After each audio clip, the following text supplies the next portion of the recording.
जब कभी भी दृष्टिपात करते हैं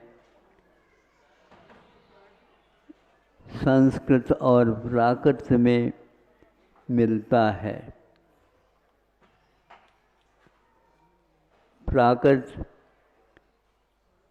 भाषा प्राचीन भाषा जन भाषा के रूप में ख्यात है।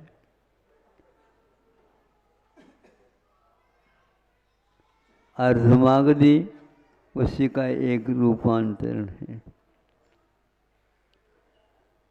तो सौरसेनी प्राकृत में उस साहित्य को हम पाते हैं।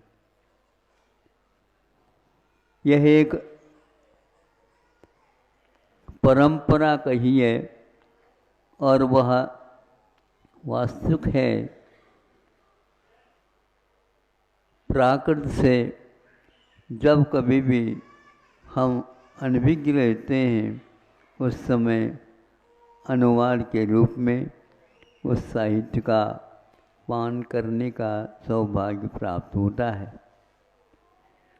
प्राकृत से ही प्रकारांतर से अपभ्रंश का भी उदय हुआ है और अपभ्रंश एक ऐसी साहित्य भाषा है, इसमें इस अपभ्रंश को यदि देखना चाहते हैं तो जैन साहित्य देखे बिना ये संभव नहीं है।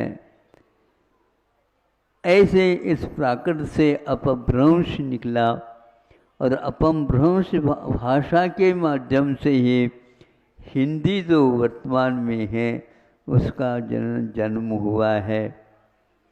आज एक हिंदी में लिखी हुई मूक माटी को पुनः अपभ्रंश में रख करके इस कृति का एक और अपने आप में महत्व बढ़ गया है। प्राकृत से हिंदी अनुवाद होना स्वाभाविक है, प्राकृत बोली भाषा नहीं है, किंतु उसको भी हिंदी का अवतरण लेकर के अब उसको प्राकृत के रूप में जो हिंदी की कृति है वो प्राकृत के रूप में आपके सामने आ रहा है। इस इतिहास में कहीं भी यह परंपरा देखने को उपलब्ध नहीं होती है।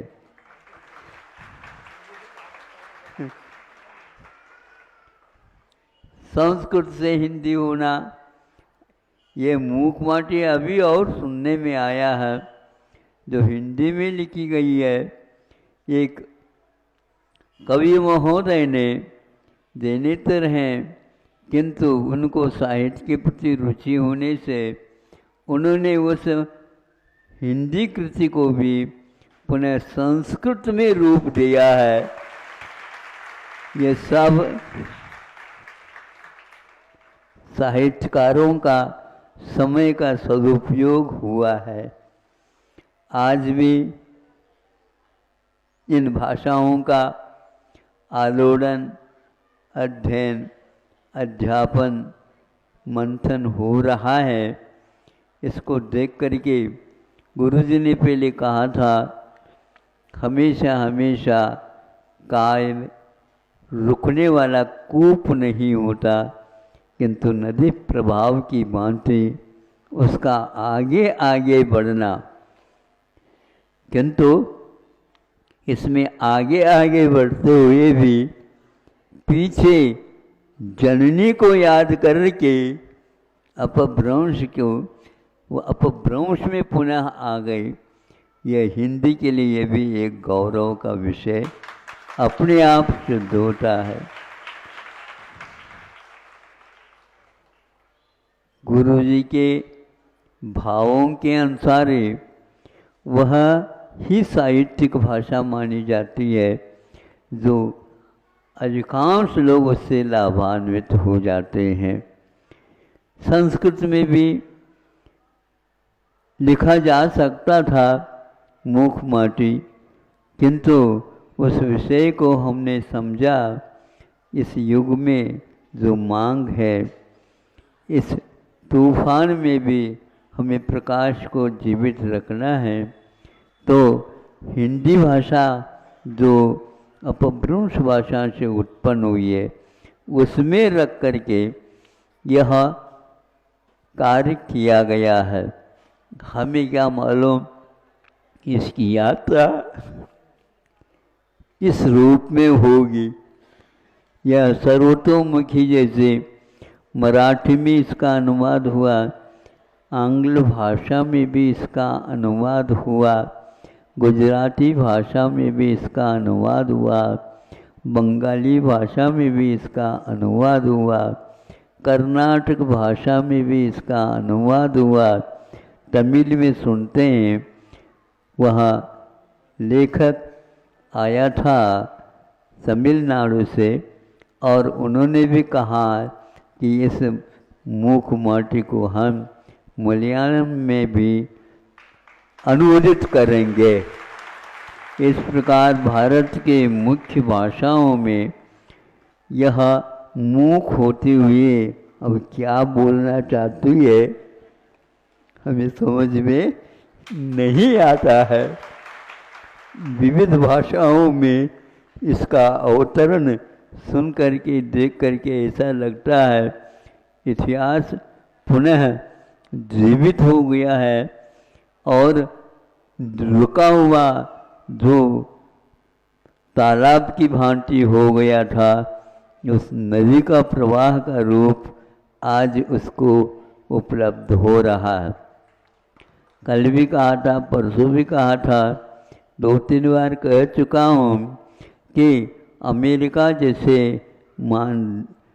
धनाढ्य राष्ट्र और शोध के विषय में वर्तमान के विज्ञान उसमें पूरा खुल करके सामने आ रहा है।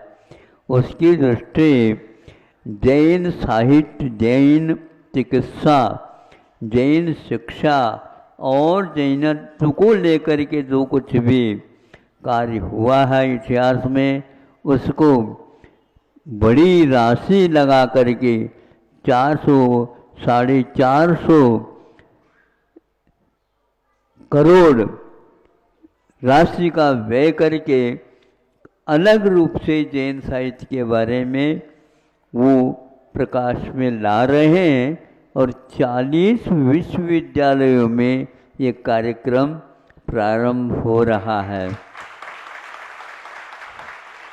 जैनियों को समझना चाहिए, वो ज़्यादा कुछ कर भी नहीं सके, फिर भी इस ओर दृष्टि रख करके अपनी संपदा का अवश्य ही सदुपयोग करना चाहिए और जो अभावग्रस्त जनता है उनके लिए भी सहयोग दे करके भाई बंधुओं के नाते को व्यवस्थित रखने का पुरुषार्थ करना चाहिए।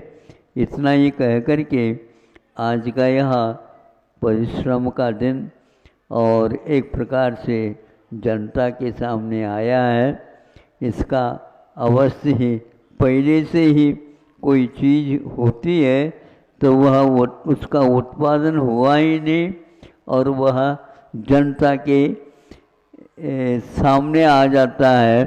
यह एक केवल हिंदी भाषा की ही विशेषता है। हम हिंदी भाषा को जीवित ही नहीं, उन्नत